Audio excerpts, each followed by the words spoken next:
అన్ని సీజన్స్ ఒక ఎత్తైతే సీజన్ 9 మరొక ఎత్తని చెప్పడంలో ఎలాంటి సందేహం అయితే లేదు. ఇక ఇందులో భాగంగా నిన్నటి వరకు కెప్టెన్సీ టాస్క్ అనేది జరిగింది. ఇక రెండో వారం కెప్టెన్సీ డెమోన్ పవన్ అయిన సంగతి తెలిసిందే. అయితే బిగ్ బాస్ సరికొత్త లాజిక్‌తో, సరికొత్త ట్విస్టులతో వాళ్ళల్లో నుంచి ఒకరు నేరుగా సెకండ్ ఓనర్ అయ్యే అవకాశం ఉందంటూ బిగ్ బాస్ అయితే బాంబ్ అయితే పేల్చిండు. ఇకేముంది, అది కాక నార్మల్‌గా కాదు. ఏకంగా ఒక టాస్క్ పెట్టి ఇక ఈ టాస్క్‌లో ఓనర్స్ టీమ్ వాళ్ళ నుంచి కొన్ని బొమ్మలు విసురుతూ ఉంటారు.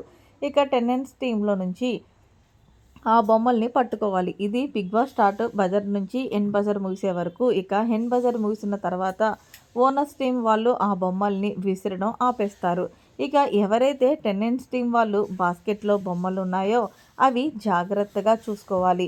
దీంతో ఇమాన్యుయల్ అయితే గనక హౌస్‌లో అందరికన్నా గేమ్ చాలా బాగా ఆడాడనే చెప్పాలి. కానీ రీతు మాత్రం తన గేమ్‌ను తనే చేతులారా చేజార్చుకుంటుందని చెప్పడంలో ఎలాంటి సందేహం అయితే లేదు. ఇక ఎలాగన్నా నేను సెకండ్ ఓనర్ అవ్వాలనే తపనతో హౌస్‌లోని ఏకంగా రాము రాథోడ్‌ని టార్గెట్ చేసింది.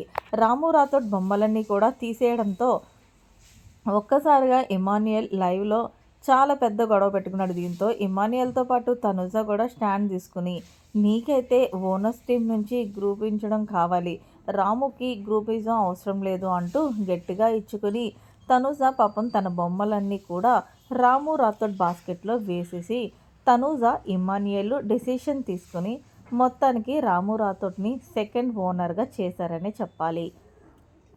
ఏదేమైనా సరే తనూజ రీతు సరదా తీర్చిందని చెప్పడంలో ఎలాంటి సందేహం అయితే లేదు.